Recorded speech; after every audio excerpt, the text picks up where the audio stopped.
Hi students, welcome most on Study with TK Pandey. Today we will discussing about the topic of organic chemistry, functional group and homologous series. सबसे पहले organic chemistry यानी रसायन विज्ञान की वह शाखा जिसके अंतर्गत हम लोग कार्बन और कार्बन परिवार के अन्य यौगिकों का अध्ययन करते हैं। कार्बनिक रसायन यानी कि ऑर्गेनिक केमिस्ट्री कहलाती है। इसमें सजातीय श्रेणी और क्रियात्मक समूह इन दोनों का विशेष महत्व है और ये टॉपिक 9 to 12 सभी स्टूडेंट्स के लिए बहुत ही इम्पोर्टेंट है। सबसे पहले हम लोग डिस्कशन करते हैं होमोलॉगस सीरीज यानी सजातीय श्रेणी के बारे में। जब समान क्रियात्मक समूह वाले यौगिकों को उनके बढ़ते या घटते हुए अणुभार के क्रम में रखा जाता है तो एक श्रेणी बनती है जिसे सजातीय श्रेणी कहते हैं। और इस श्रेणी के प्रत्येक अगले यौगिक में CH2 का अंतर होता है।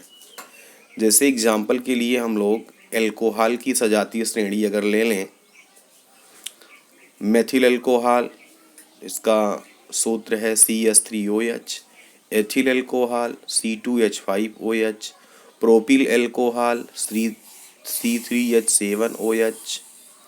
तो यहाँ हम देखेंगे इनमें कॉमन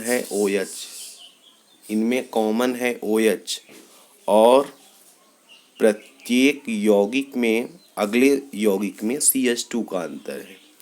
तो यहाँ जो कॉमन देख रहे हैं आप OH मिल रहा है, ये ही हमारा फंक्शनल ग्रुप है। OH को हम देख करके CH3 सिंगल बॉन्ड OH सभी में देख रहे हैं OH, इसको देख करके हम ये जान रहे हैं कि ये जो सभी मेंबर हैं ये एल्कोहल के ही मेंबर हैं। तो आइए अब हम आपको क्रियात्मक समूह के बारे में बताते हैं। क्रियात्मक समूह यानी फंक्शनल ग्रुप यानी वे परमाणु या परमाणु समूह जो किसी यौगिक में जुड़े होते हैं और उस यौगिक की फिजिकल और केमिकल प्रॉपर्टीज़ के लिए उत्तरदायी होते हैं, रिस्पॉन्सिबल होते हैं, वो फंक्शनल ग्रुप यानी क्रियात्मक समूह कहलाते हैं। तो मुख्य क्रियात्मक समूह के बारे में हम लोग डिस्कशन करेंगे। सबसे पहले तो ये देखिए, जो हाइड्रोकार्बन्स हैं वो दो प्रकार के हैं।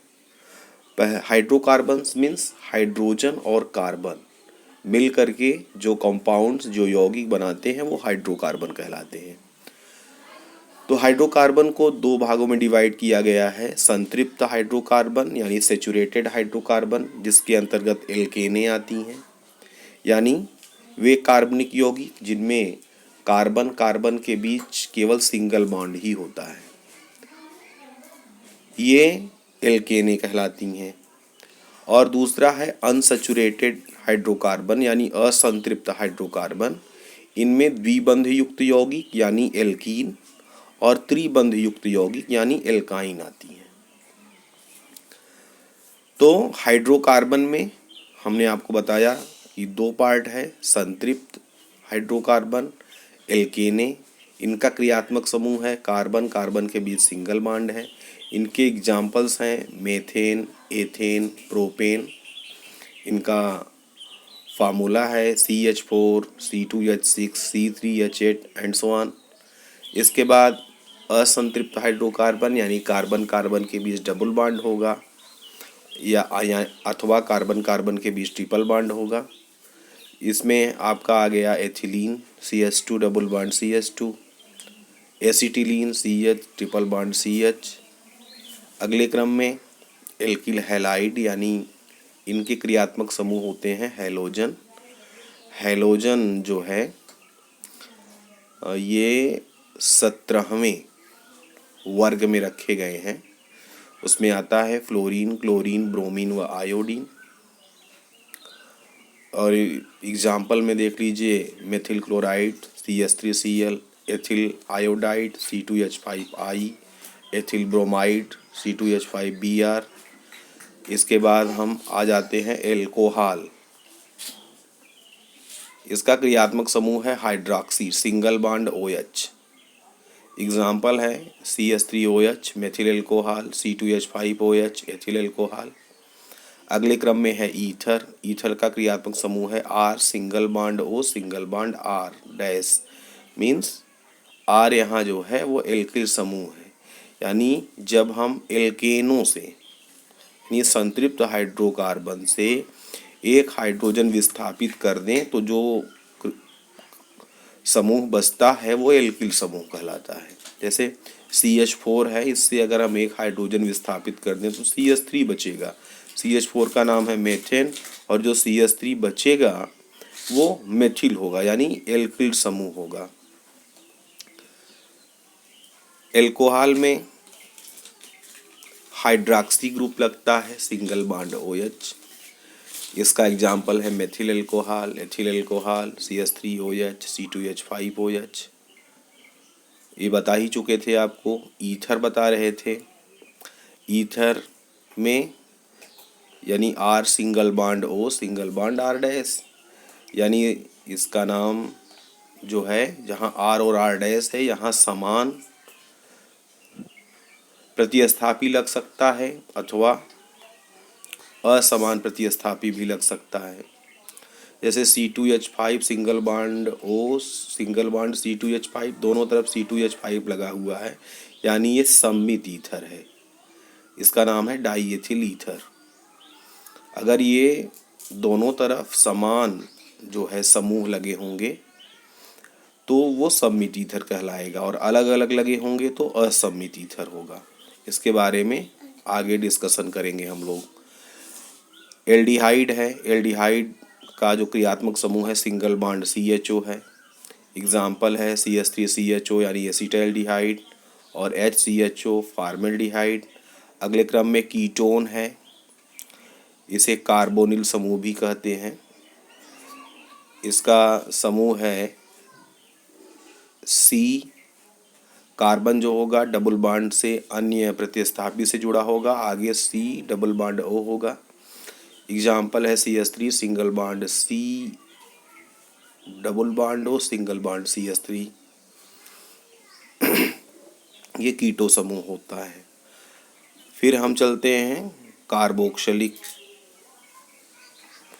कार्बोक्सिलिक अम्ल single bond COOH, carboxyl acetic अम्ल CH3COOH इसका एग्जाम्पल है। फार्मिक अम्ल इसका HCOOH एग्जाम्पल है।